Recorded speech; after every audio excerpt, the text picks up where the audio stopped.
25 square miles of fantasy surrounded by the reality. That's how locals described the Boulder in 1996.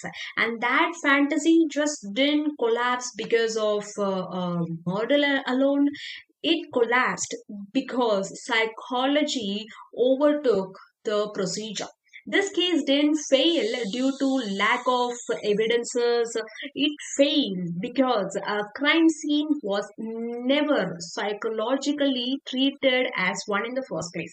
From the moment police entered the Ramsey home, they didn't cognitively enter it as a homicidal environment. They entered it as a normal family space.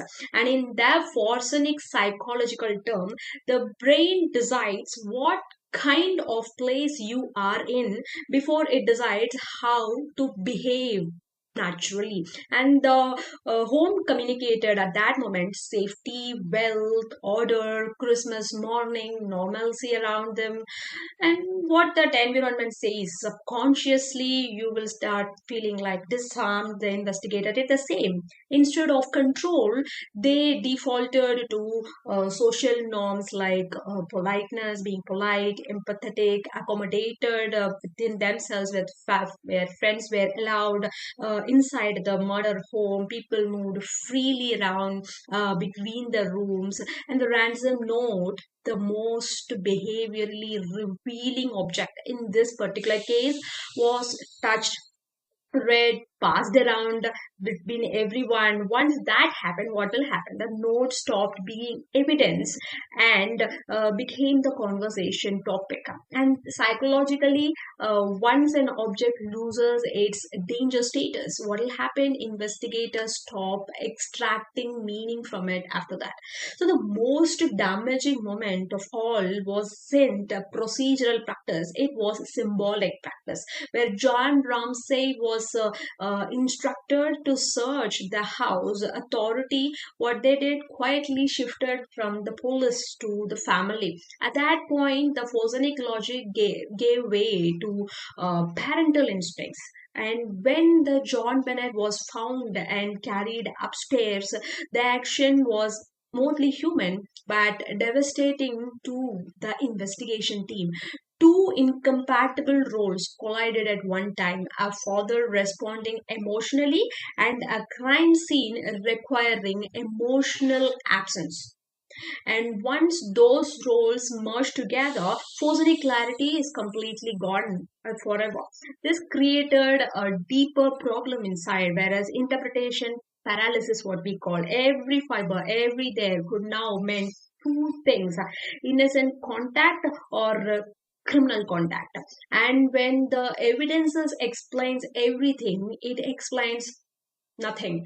And that's where the case fully derailed on its own. Early chaos forced investigators into psychological defense mechanism known as tunnel vision, just tunnel vision. When evidences becomes unreliable, the mind just compensates by clinging to the narrative of certainty. And in that case, the most valuable narrative for the people was proximity. And parents or statistically rare offenders in cases like this, because but psychologically, if you see clearly, they become the easiest suspects once a scene is compromised fully, not because they are guilty that they did it, but because their presence in that crime scene fills the evidentiary vacuum. And once that theory formed, confirmation bias will get followed.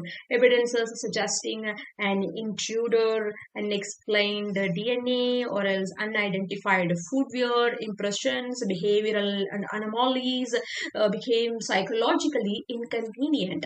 And inconvenient evidences is rarely ignored consciously. It filters out subconsciously. What makes the case haunting is not just that the mistakes were made, it's that each mistake reinforced the next. A socially treated home led to contaminated evidences, and the contaminated evidences led to biased interpretation among the investigators.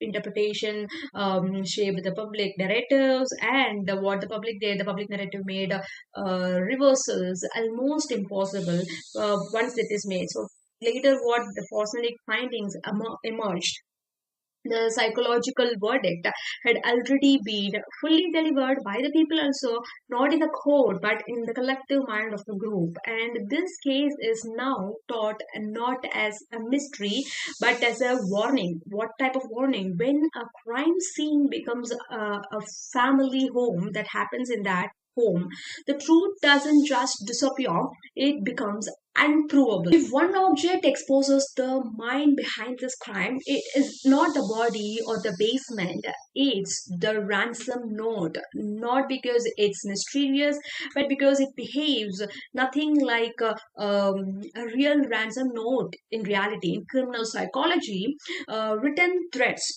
followed patterns every time, but they are brief, only brief and functional, disposable at any time. Their goal is speed, control, not expression, which is the main point. The JonBenet note violates every one of these principles one by one. This wasn't a message to disappear, it was a message meant to be experienced, right? The first red flag is its length, nearly 3 pages. That alone places it outside the normal criminal behavior. So the real kidnappers minimizes the exposure time, right? They don't just sit inside with an occupied home composing literature for pages. This author did using materials found inside the home itself. Psychologically, that tells us something that very very crucial. If you note, the writer did not experience the home as dangerous, right? So no intruder under threat of discovery spends 10 to 15 minutes writing or rewriting or rehearsing the languages one by one. But someone who feels psychologically unafraid, comfortable, or entitled to that particular home or space might do that. There is that tone, and the note does not sound criminal, so it sounds theatrical, right? So cinematic, borrowed from Hollywood kidnappings rather than real ones. Small foreign faction scripted threats. So it's like a performative aggression done by the intruder. This is called a psychologically stimulated hostility, when anger is acted rather than anger is felt. Even the formality just stands out. Addressing the father as Mr. Ramsey creates emotional distance, as if the writer is role playing an antagonist instead of embodying one. But the most disturbing element is in the threats. It's the care the author offers advice also in that notes, encourages taking rest, explains the logistics, recommending the right bag. This is profoundly abnormal.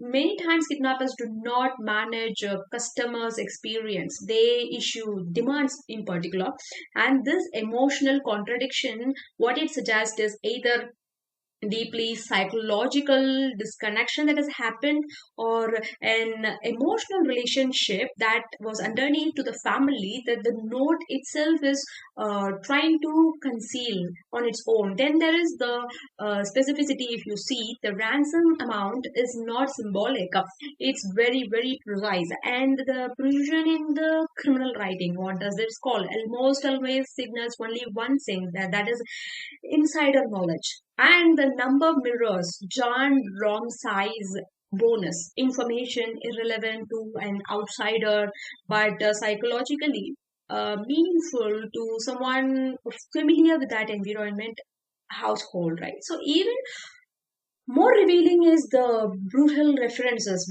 Why would a kidnapper, just saying, like, supposedly offering a safe return, introduce the idea of child's remains before negotiation even begins on its own. From all the level of psychological lens, if you see, this is not a strategy. The emotional leakage you could see, the mind revealing what it already knows day before the murder or else the kidnap. When they strip away the suspects and the focus only on behavior, a pattern emerges. This note was written by someone more specifically who needed control over the narrative of how it propagates, was probably preoccupied with some perception, felt unusually comfortable inside the home, and stimulated behavior rather than expressing it directly. This is not a kidnapping mindset. It's called as identity management, and this was not written to demand anything. It was written to convince people.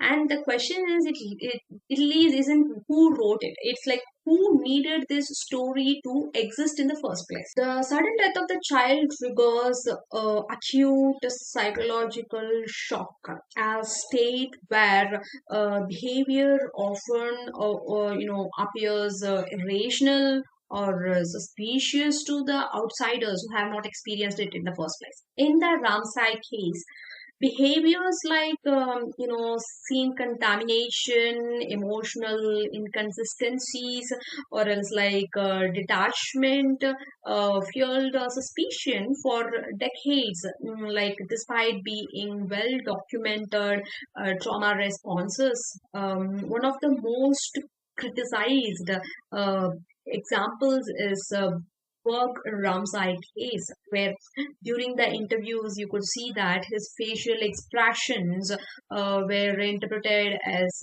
smiling mostly, and that led to public speculation more and more.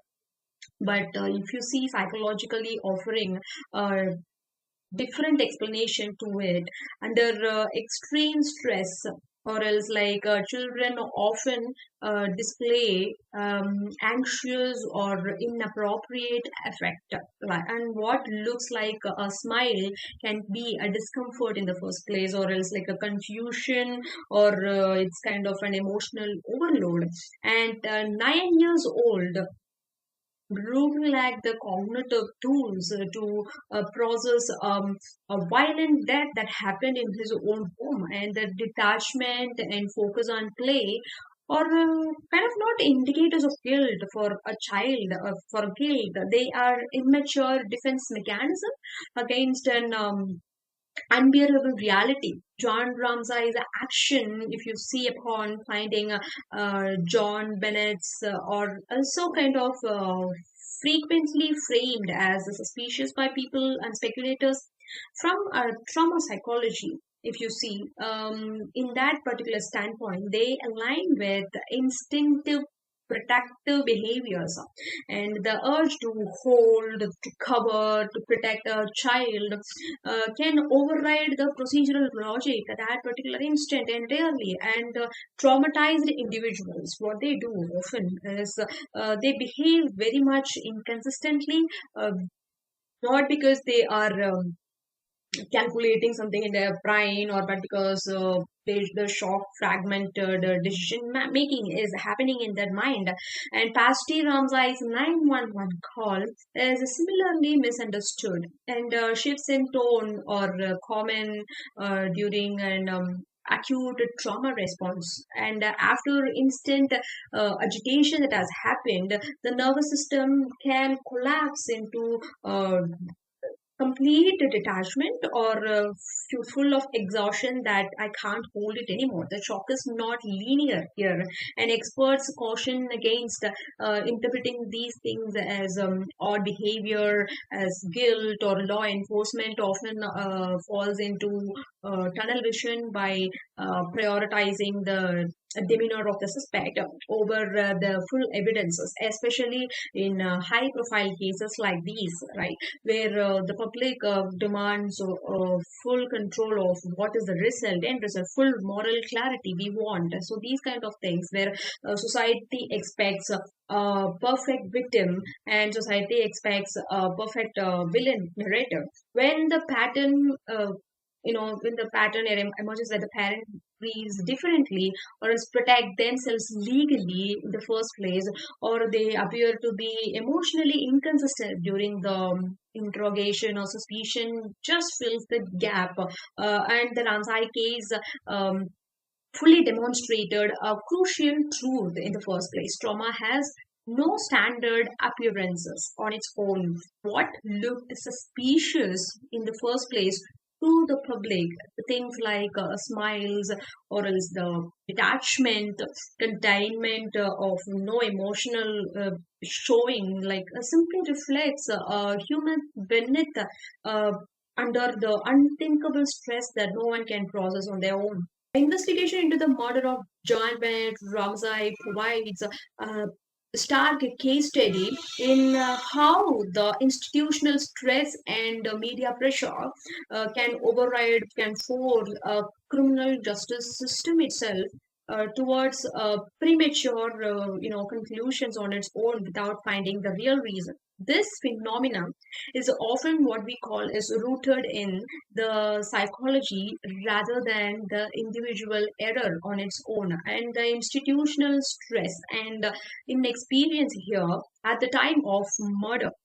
The Boulder police, what they did, the Boulder police department was described as being dull, or else like most accustomed to writing traffic fines than solving murders.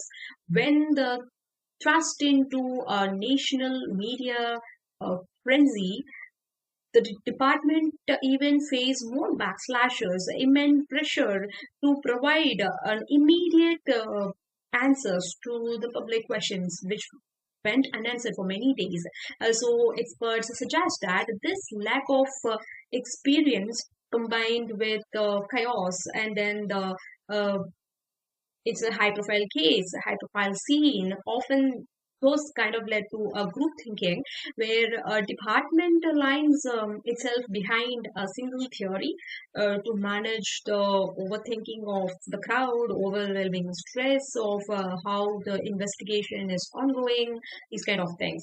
And the tunnel vision, if you see, that will not get distracted over, which is a full trap. And the former investigation note also states that police appear to have, in this particular case, made up their mind already on the day one itself when they entered into the home, the crime scene, that the parents were the perpetrator, which means the case is closed on the day one itself. They have concluded it.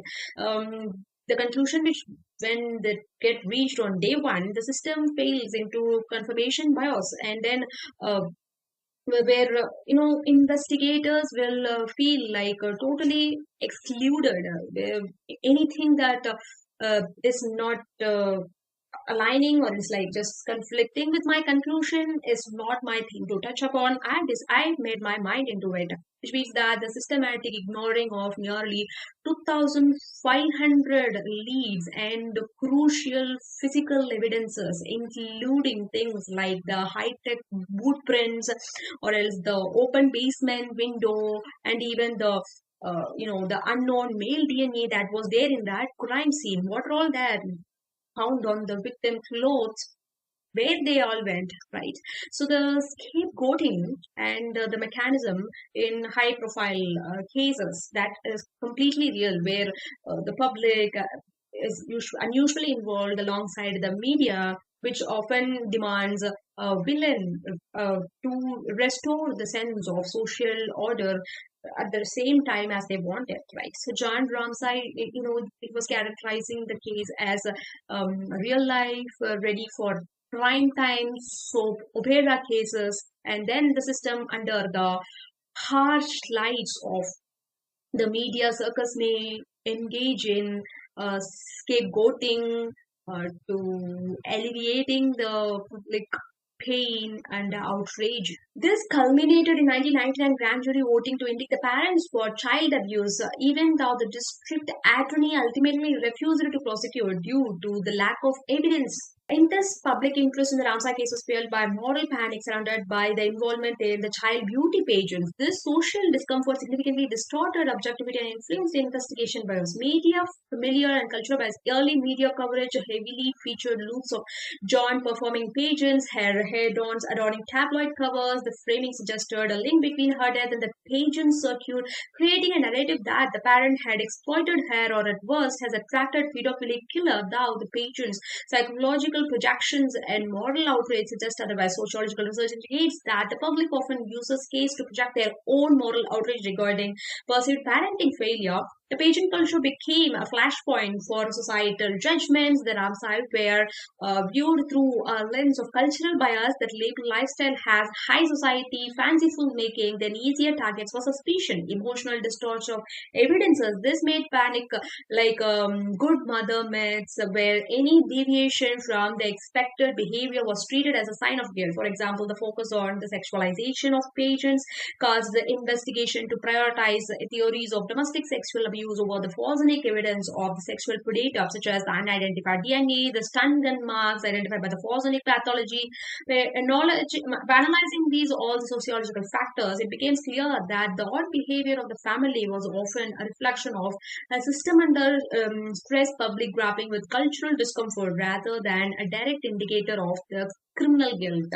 In the Ramsay case, the gap between the clinical psychology evaluation and the public perception highlights why psychological profiling is not forensic evidence. Forensic psychological is like Dr. Stephen Diamond's emphasizing the necessity of phenomenal stance, approaching case without the pre-support or biases that often plague the investigators, misinterpretation or the trauma guilt, where limiting the profiling tendency to misread survival or stress responses. For instance, Brooke Ramsay smiling during the media interviews was widely interpreted by public as sign of callousness or guilt. However, experts pointed out that for a 9-year-old child, such as expressions is uncomfortable facial thing triggered by extreme anxiety and the pressure of being under a micro control. A court-appointed evaluation of Patsy Ramsay found no signs of psychopathy and pathological jealousy or violent tendencies. Despite this, the mother as perpetrator profile persisted because it fits a statistical stereotype in child homicide within the home. Parents who statistically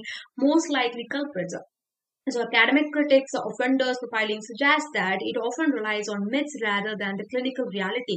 While Dr. Diamond notes that the theoretical harbor murderous impulses, he stresses that the conduct disorders at 9 relative rare 1 to 10% of population and would typically be preceded by significant history of behavioral problems, while Brooke lacked all of those in first place. The Ramsay investigation is a textbook example of the tunnel vision defined by the source department, making it a mind, subsequently excluding any evidences that conflicted with the conclusion of narrative lock-in. Once the Boulder police settled the family theory, they experienced what the criminologists called as narrative lock-in. This led to sidelining of all the investigation resources, exhaustion, ignored evidences, significance intruded theory, evidences received limited follow-up because it didn't fit the established narrative.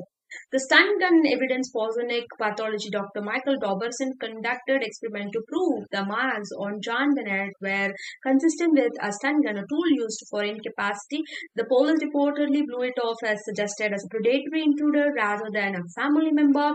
Tommy case only 9 months after JonBenet's murder. Another young girl in the same neighborhood was sexually assaulted in her bed after a murder intruder entered through a window. Despite the striking similarities, Boulder police largely refused to investigate a link between the cases. Scientific breakthrough has sidelined the DNA evidences found on JonBenet's clothing, which matched an unknown male, and ruled out the family was known to investigated just 2 weeks after the murder, but was not used to redirect the investigation's focus. And if you see why the case still haunts the public, means the JonBenet's case reminds America's great whodunit because it preys on ambiguity, intolerance, the human psychology need for narrative closure, and the distress caused by unresolved mysteries. So the collective trauma and the soap opera effect, Ramsay described the case as a real life, ready for prime soap opera. The affluent high society family, the angelic image of the child beauty queen, and the macabre reality of basement murder created a cognitive dissonance that the public continued trying to solve it. The distress of ambiguity, psychological research suggests that unresolved cases generate more long-term fixation than resolving on its oneself. So the stone cold lack of legal verdict, court, public opinion, permanently made it as a session endless documentaries, podcasts, armchair detectives, cultural projections, cases as a vessel for collective trauma regarding child safety and societal discomfort with the sexualization of the children in the pageants. As long as there is no narrative closure, the public will continue to project their value societal fears onto baffling evidences, ensuring that the case haunts the public imagination forever, indefinitely.